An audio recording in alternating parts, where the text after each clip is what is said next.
Staff di Giordani, maxi aumento di stipendio, bufera su Bettini, il segretario del Partito Democratico in provincia vede più che raddoppiato il suo compenso a poche settimane dall'elezione.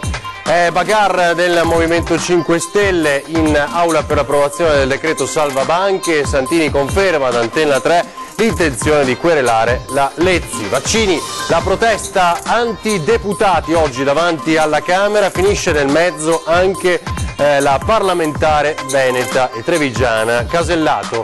Sono arrivati 18 lagunari per i trevigiani, sicurezza soprattutto nelle aree in cui ci sono le caserme che ospitano i migranti. Violenza e degrado per Vicenza, è stata davvero una settimana nera, diverse le aggressioni che abbiamo raccontato, l'ultima in Campomarzo.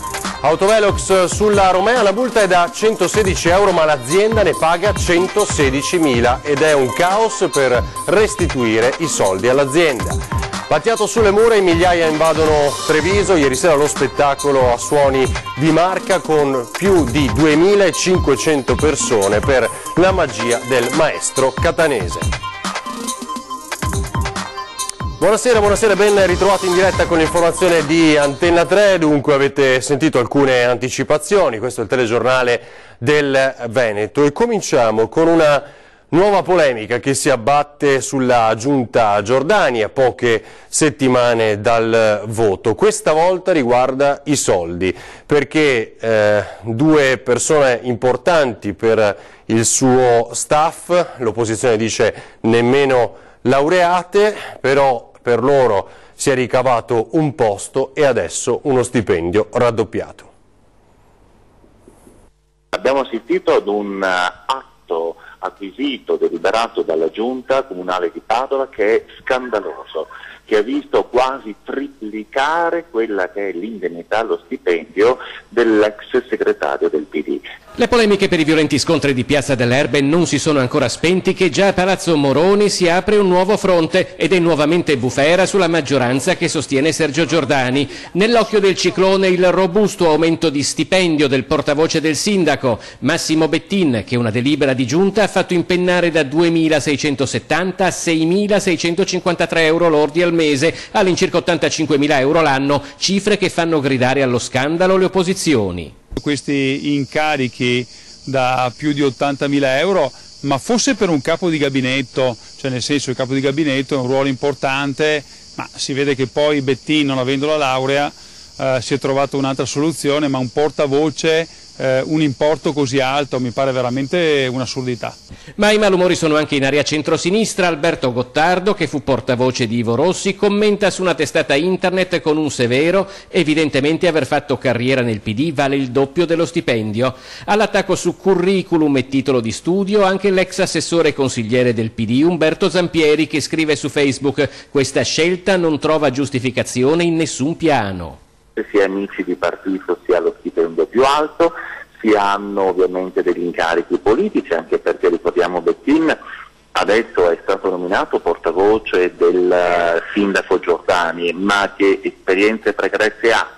Carlo Merina con Massimo Bitonci guadagnava 65.000 euro lordi, ma il paragone non regge perché si trattava di ufficio stampa, un ruolo che con Giordani sarà ricoperto da un'altra persona. Bitonci non aveva portavoce. Io 3 settimane fa ho chiesto tutta quanta la documentazione, non solo riguardo alla sua posizione, ma anche le posizioni di altri pseudo consulenti che girano per il comune, che partecipano alle giunte, che vagliano e valutano atti dell'amministrazione. Insomma, noi vogliamo veramente vederci chiaro.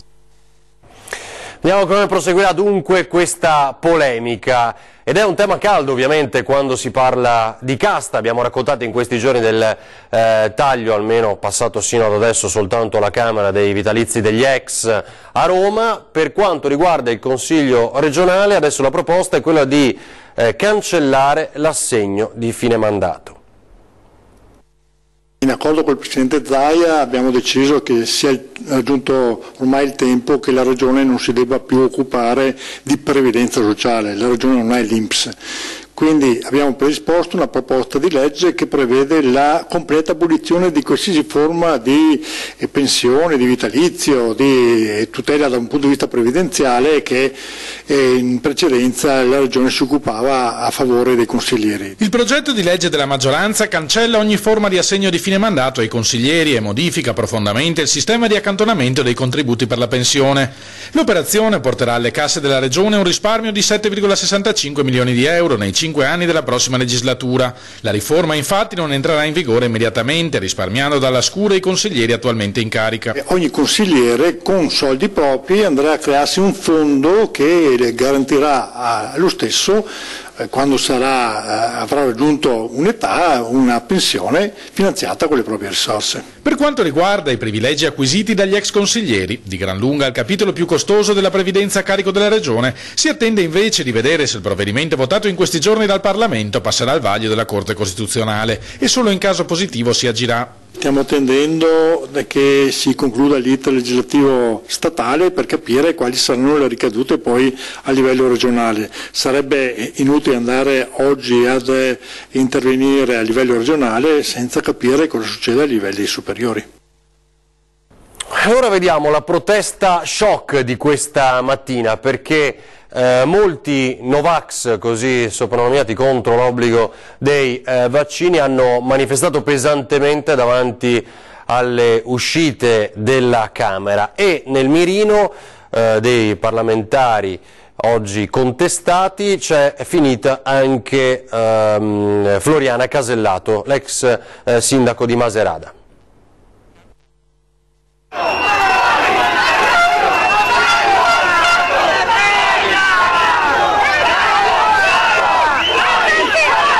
Io sono rimasta molto impressionata per la cattiveria, il rancore che ho visto trasparire da questi volti. Io non ho aperto bocca, mi sono sentito tanti insulti, ma ho visto proprio un forte odio sociale che va oltre la protesta sul decreto vaccini. È stata presa di mira anche lei questa mattina dai manifestanti Novax scatenati davanti alle uscite della Camera per protestare contro l'approvazione del decreto. Il testo che rende obbligatorie le vaccinazioni subordina le iscrizioni scolastiche al rispetto del piano, votato convintamente dall'onorevole Trevigiana. Convintamente perché? Perché ritengo che con quello che sta avvenendo, con il rimescolamento dei popoli, sia bene che la nostra popolazione sia vaccinata.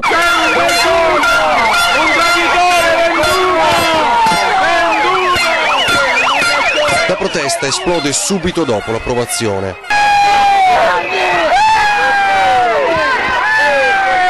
Se parla di rimescolamento dei popoli è facile pensare ai profughi. Non solo.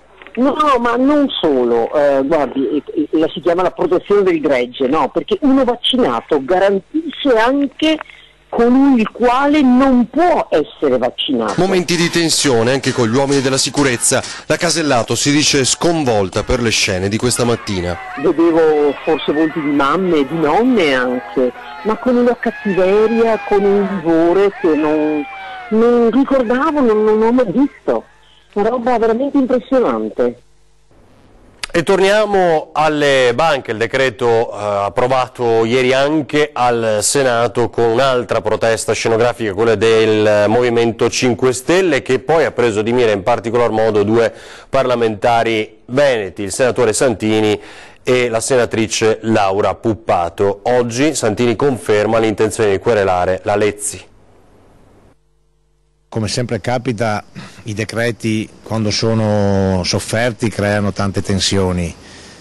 Ieri, ci dispiace anche dirlo, insomma, si è andati un po' oltre il limite da parte del Movimento 5 Stelle, che attraverso una sua esponente, devo dire non veneta, e questo già spiegherebbe tante cose a nostro avviso della pretestuosità, però non ha ritenuto di dover fare niente di meglio che attaccare personalmente i senatori veneti, quindi senatrice Puppato, senatore Santini, dicendo che insomma, la responsabilità, se le persone hanno perso i risparmi, sarebbe nostra. Ecco, francamente insomma, mi pare che siamo andati oltre la misura, perché invece, come dicevamo, il decreto in Parlamento, il decreto nelle banche, questo decreto ha permesso di salvare molti risparmiatori che avevano avrebbero avuto difficoltà con i loro depositi se fosse stato applicato il cosiddetto bail-in, cioè avrebbero perso letteralmente non solo le azioni come è già successo prima, ma anche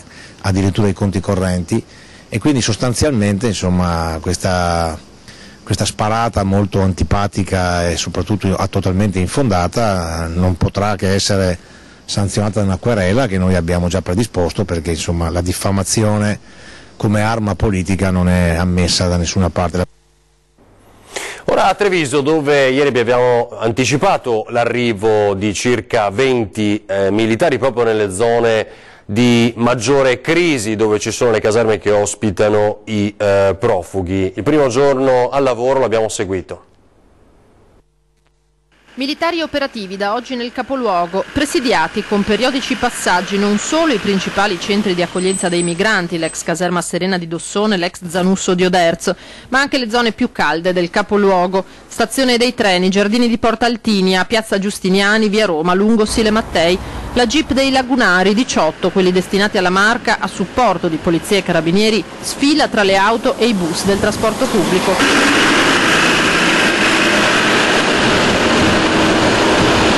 Essendo il primo giorno molti non ci fanno caso, ma chi li nota giudica positivamente la loro presenza. A volte appunto c'è una percezione di mancanza di presenza, no? Vigile, attenta, e quindi ben venga. Se il controllo è necessario, perché no? È una buona cosa. Certamente, più sicura, più gente in giro, con tutta quella zizzania che abbiamo. È un'ottima soluzione, almeno momentaneamente, poi vedremo i risultati. Operazione Strade Sicure, quella messa in campo dal Ministero dell'Interno, che tocca anche la Marca. Soddisfatti i primi cittadini che al Ministro Marco Minniti avevano chiesto un rinforzo, un atto di rispetto verso i nostri territori, dicono, che tanto fanno per l'accoglienza. Penso che sia una misura utile, importante, il numero inviato è un numero congruo, non è assolutamente una militarizzazione, ma è un aiuto alle forze dell'ordine che già stanno facendo un lavoro importantissimo ed egregio. Per quanto tempo rimarranno? I termini operativi sono stati concordati col prefetto e quindi staremo a vedere. E a Galliera Veneta del Padovano una 31enne di Castello di Godero ha rischiato la paralisi lanciandosi su un gonfiabile della sagra paesana. Una 31enne originaria di Galliera Veneta, nell'Alta Padovana, attualmente residente a Castello di Godego, è rimasta vittima sabato sera di un incredibile incidente. Proprio a Galliera era andata con degli amici alla festa paesana. Intorno a mezzanotte, al Luna Park, allestito in Viale Venezia, il dramma. Nel tentare il salto da una piattaforma su cuscini pieni d'aria simili a quelli che usano i pompieri negli interventi di emergenza, la giovane, dopo un volo di 7 metri, è atterrata in piedi e non seduta, avvertendo subito fortissimi dolori alla schiena. Sul posto è stata immediatamente fatta arrivare un'ambulanza che ha trasportato la ferita al pronto soccorso di Cittadella. Prima diagnosi: schiacciamento di 2 vertebre. Ci è mancato pochissimo perché riportasse un trauma al midollo spinale e quindi la paralisi degli arti inferiori. Il fidanzato e la famiglia ora vogliono capire se ci siano delle responsabilità da parte del gestore dell'attrazione. Schiaffi, spintoni e peggio. Adesso siamo a Venezia, ormai non sono l'eccezione ma una regola. Vicina al collasso la città per l'invasione dei turisti in queste settimane e un turismo sempre più fuori controllo.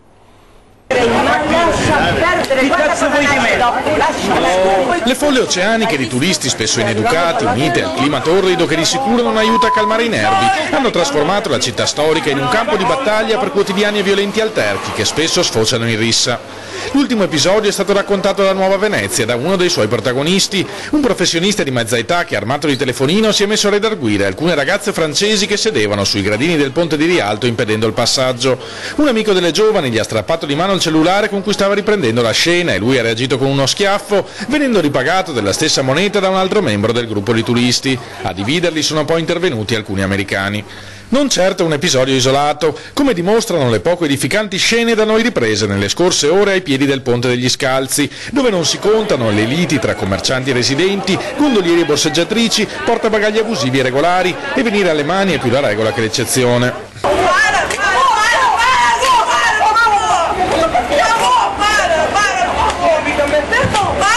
La situazione migliorerà, sostengono dall'amministrazione, grazie all'entrata in servizio in questi giorni dei rinforzi estivi della polizia locale, promesse alle quali i veneziani non sembrano prestare particolare credito.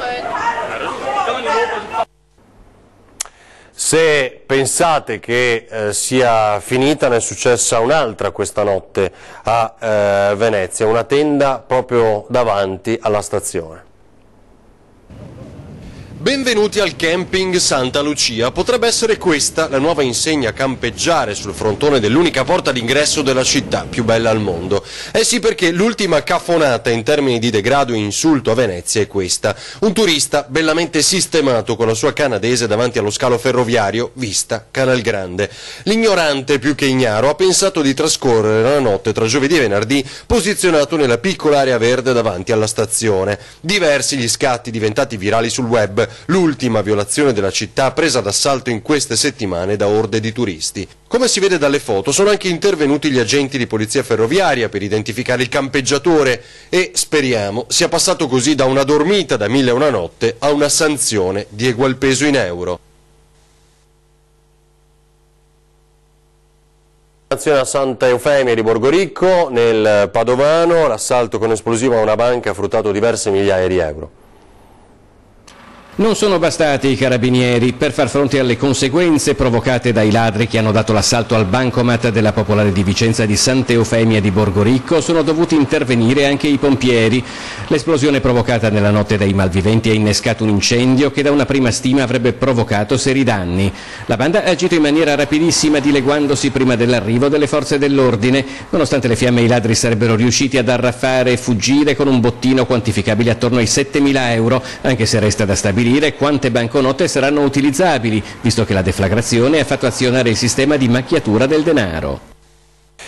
Momenti di terrore questa mattina da Rabba, un parapendio condotto da un 54enne di Monaco è rimasto sospeso sui cavi della Seggiovia Burz. Il pilota ha riportato una frattura alla gamba riscontrata una volta che il personale dell'impianto l'ha liberato dalle corde, calato da 7 metri d'altezza. L'uomo era decollato da non lontano dal rifugio Burz, molto vicino agli impianti, ha perso il controllo della vela e ha colpito con violenza uno dei seggiolini. Sul posto personale della Croce Bianca e medico infermiere dell'elicottero del Sumi di Pieve di Cadore hanno prestato le prime cure all'infortunato che, imbarellato, è stato trasportato per un centinaio di metri e poi imbarcato. L'eliambulanza è quindi volata verso l'ospedale di Belluno.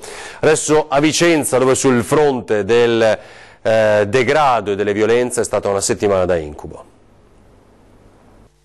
Giungla urbana, una lunga scia di violenza e degrado. A Vicenza, quella che sta tramontando, è una settimana da incubo. Lunedì a Campomarzo un clandestino e un profugo s'affrontano con dei cocci taglienti e un bagno di sangue davanti agli sguardi sconvolti e atterriti della gente.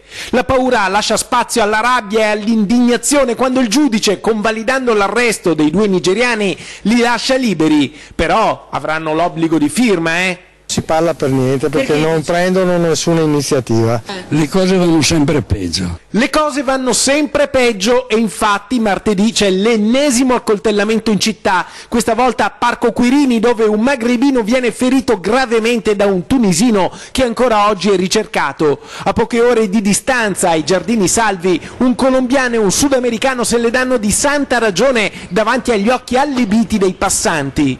È chiaro che bisogna dare una svolta, perché così non va. Il sindaco Achille Variati sbotta, mentre il centrodestra chiede l'esercito. Abbiamo bisogno di un esercito qua. La presenza dei militari è legittimata con azioni anche di polizia. Non ci vediamo nulla di male, non dobbiamo vedere una città militarizzata, ma dobbiamo pensare alla sicurezza dei cittadini. I militari sì, perché c'è da fronteggiare un esercito di stranieri spavaldi che stanno conquistando le piazze e le strade e non hanno nulla da perdere, visto che dopo aver alimentato il business dell'ospitalità restano senza un futuro in un paese che non è il loro. Nascono hub, si creano ghetti, interi quartieri finiscono inghiottiti nel vortice del degrado, da via Medici a piazzale Bologna fino a via Catalani, dove oggi i residenti hanno portato in comune e in prefettura una petizione per la chiusura del centro di accoglienza. Una petizione con più di 500 firme nelle quali si chiedono gli incontri con prefetto, questore e amministrazione per affrontare i temi di questa zona della città che è oggi in grave sofferenza. C'è un po' un clima di più che di preoccupazione anche di paura. Con lo spaccio, con le prostitute, col bivacco e chiediamo veramente un aiuto perché siamo disperati. E mentre i cittadini tentano di ribellarsi a questa invasione, a Vicenza continuano ad arrivare nuovi profughi. Nel Vicentino sono 2.500, 1 migliaio solo in città. L'85% non otterrà il diritto d'asilo, ma resterà qui a vagare nei parchi. Sarà questo il problema da affrontare in prefettura lunedì prossimo, quando, finita questa settimana nera, si riunirà il Comitato per l'Ordine e la Sicurezza. Conto che usciamo da quel comitato con alcune iniziative molto concrete e saranno un giro di vita. Sentite ora questa, una multa da 116.000 euro pagata ma con l'errore.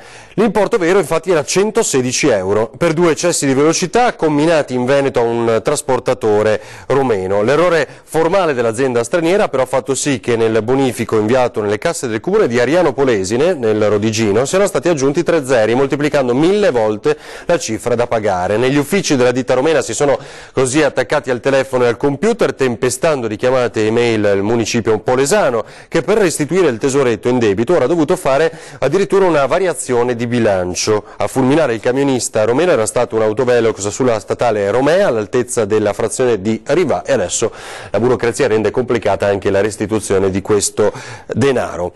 Votate no al centro commerciale è l'appello della Confcommercio di Padova ai consiglieri comunali di 2 Carrare in una lettera, in riferimento ovviamente a quanto sta accadendo davanti al Castello del Cataio.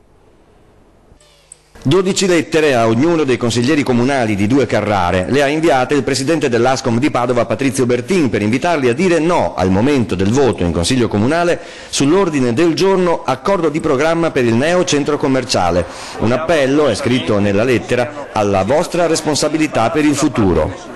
Per cui l'appello è quello di opporsi a quanto porterà il sindaco in Consiglio Comunale. Le chiedo di essere contro, dice la direzione Ascom ai consiglieri di 2 Carrare, per non dover fare un giorno i conti con la storia, che non è mai tenera con chi non ha avuto il coraggio delle proprie azioni.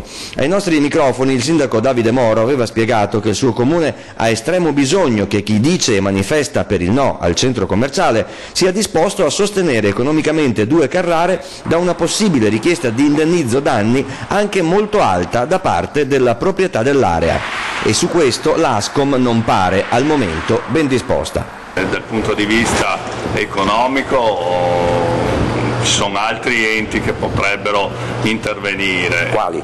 Beh, c'è la Regione che ha una responsabilità rispetto a questo. L'ente ha intanto chiesto al Ministro per i Beni Culturali Dario Franceschini un incontro urgente sul centro commerciale di fronte al Castello del Cataio. Coldiretti Padova evidenzia inoltre come in Veneto ogni ettaro di terreno cementificato comporti maggiori costi per la collettività di 6.500 euro, perché un suolo urbanizzato comporta gestione di riflusso delle acque, di sicurezza idraulica, di manutenzione e altro. Negli ultimi 5 anni la provincia padovana ha perso oltre 160 ettari di terreno agricolo, più di 200 campi di calcio, per un costo stimabile in qualche decina di milioni di euro. Conferenze, rievocazioni storiche, spettacoli alla sera nella commemorazione del 4 giorni a dire il vero del prossimo weekend della settimana che va del weekend dal 3 al 6 di agosto. Antena 3 seguirà tra l'altro come media partner tutte queste iniziative a firma dell'esercito per commemorare la Grande Guerra. Il colonnello Grasso, che oggi era ospite tra gli altri a ore 13, anticipa anche un momento di grande emozione che si svolgerà domenica. Domenica mattina abbiamo una cerimonia particolarmente significativa e importante e sono stati ritrovati 2 settimane fa i resti di un caduto ignoto italiano sul Sisemol vicino Gallio. Verrà fatta la cerimonia di prima inumazione, quindi i caduti normalmente quando vengono trovate queste spoglie mortali dei nostri caduti, così come di quelli di tutte le altre nazionalità, vengono raccolti in un'urna e poi con una cerimonia solenne viene fatta la prima sepoltura all'interno del sacrario. Questa la faremo per questo caduto domenica mattina durante la Santa Messa, che era già in programma alle 10 al Sacrario di Asiago. Dal momento che la location della rappresentazione sarà nella piazza antistante il Sacrario militare, il palcoscenico è stato così progettato come fosse una grande croce.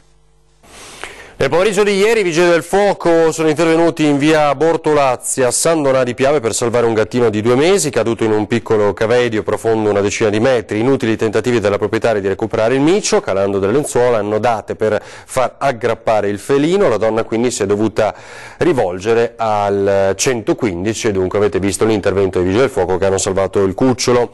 Un successo straordinario, quello di ieri sera per Franco Battiato, in concerto a Suoni di Marca a Treviso, in migliaia ai piedi del palco del maestro, ritornato a Treviso per la prima volta dopo la morte del suo amico Giusto Pio.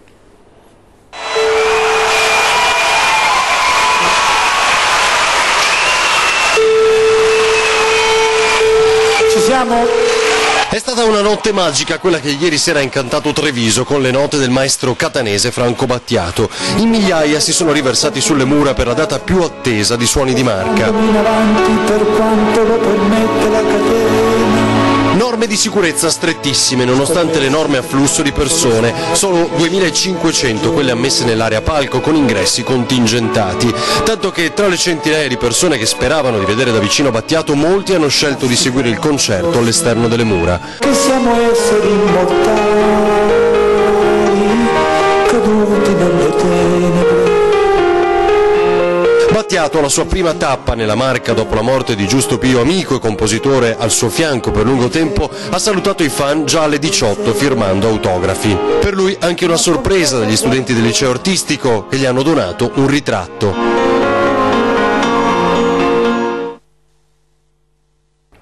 I vitalizi della Casta, ne discutiamo questa sera a 20:10, in onda ci saranno l'onorevole Simonetta Rubinato del Partito Democratico e il deputato dei 5 Stelle Federico D'Inca. C'è un problema che nessuno vi risolve, cui non riuscite a trovare una soluzione da soli, allora c'è Lo dico ad antenna, le segnalazioni che potete inviare alla nostra redazione, eccole qui, tramite i contatti che vedete in sovraimpressione, redazione@antena3.it, il numero di telefono 0422 023 0898, un sms al 351 1755 340. È tutto per questa edizione del Telegiornale del Veneto, grazie per averci seguito, adesso le previsioni meteo con Alice Montagnier. Buona serata.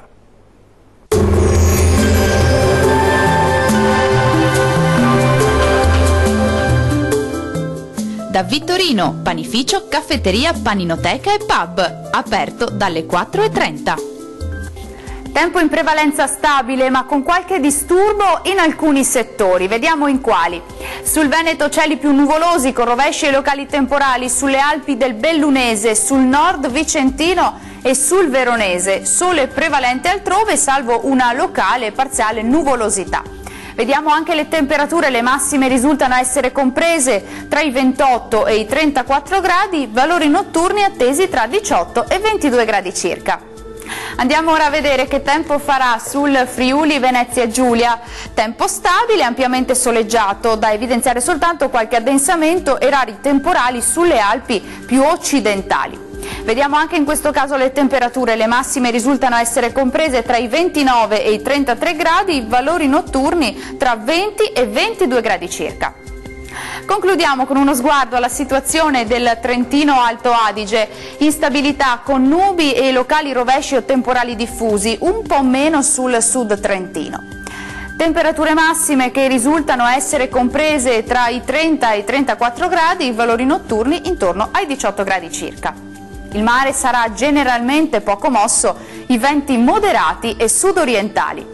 Dal meteo di Antena 3 è tutto, arrivederci.